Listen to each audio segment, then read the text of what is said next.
This sketch almost made me want to give up on this drawing. But first, you should know who you're taking your advice from.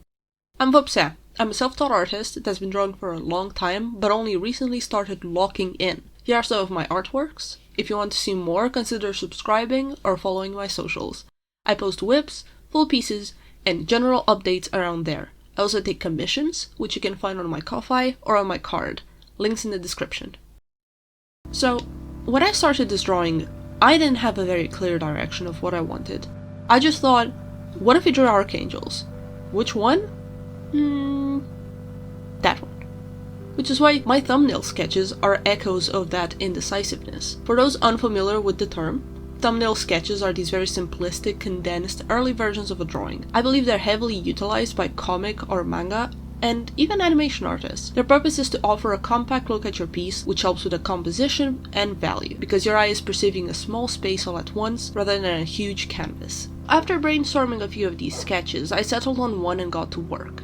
I don't record a very early process of my work because I find it's very drawn out and messy, and there's a lot of back and forth that I don't think is very enjoyable to watch. But if you're worried that you're missing out or anything, or that I didn't show you some huge secret, I mean, just look at the sketch that came out of that. It's not good. It looks like he's giving someone the stink eye for farting in the elevator. And I still didn't give up on it, and I went from that to what you're seeing right now to what you will be seeing at the end of the video. The whole process of this drawing kind of had me thinking why whips in general tend to be so plentiful and why so many artists get stuck in this sea of unfinished sketches, and I believe I might have found an answer to that.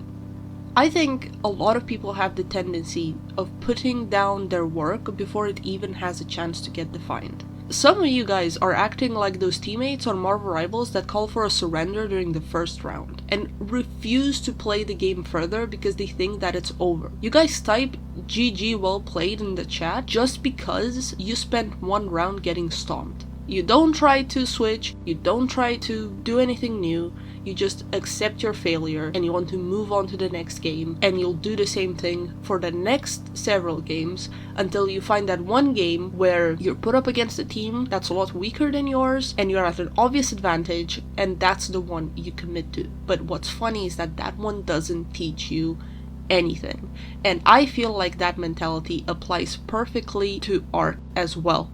Some pieces are going to challenge you, and I'm not encouraging you to step over your known limit or continue on a piece that simply isn't enjoyable anymore. Art should feel fun to make, and if it doesn't, then by all means move on to something that will actually make you happy and satisfied with your work. But if you keep on backing down when the going gets tough every single time, you'll just end up with a folder full of whips and a burn mark showing the circle you've been spinning around it. Stagnation hurts progress. It encourages the toxic kind of comfort zone, the kind of comfort zone that keeps you locked in on a specific niche and you never improve from it. You don't learn new anatomy, you don't learn new lighting, you just stay stagnant. And if staying in that comfort zone is something that you want artistically, that's fine. If that's where you want to evolve and you want to get really good at drawing a specific thing over and over again, that's something that you want, and that's completely fine. But if you want to improve, then you need to put your big boy pants on and you need to move on to something else. And you need to try to live in that uncomfortableness that comes with something new, that will look ass, but that you have the potential to turn around. And even if you don't turn around, that's completely fine. Some drawings don't come out fine. Some drawings never get posted. That's okay, but you're making progress. You're not building up your folder of whips, you're building up your portfolio. Let's keep in mind that whip means work in progress. It doesn't mean, well, I'll get to it. All that to say, don't be so quick to chuck away an ugly early sketch. Try to give yourself time and patience with your art. Apply what you've learned from other artists and accept the challenges of your drawing as they come. You'll grow from the experience and you'll become more disciplined as well. Allow your art to surprise you and delude yourself with the necessary confidence you need to make that happen. On the topic of applying what I've learned from other artists, for this piece in particular, I was following a tutorial from Feng Zhao. I hope I'm pronouncing that correctly. I'm going to put their link in the description because I think they're genuinely a helpful source that leads you to other great artists. She mainly does tutorials following other tutorials from people off of Red Note.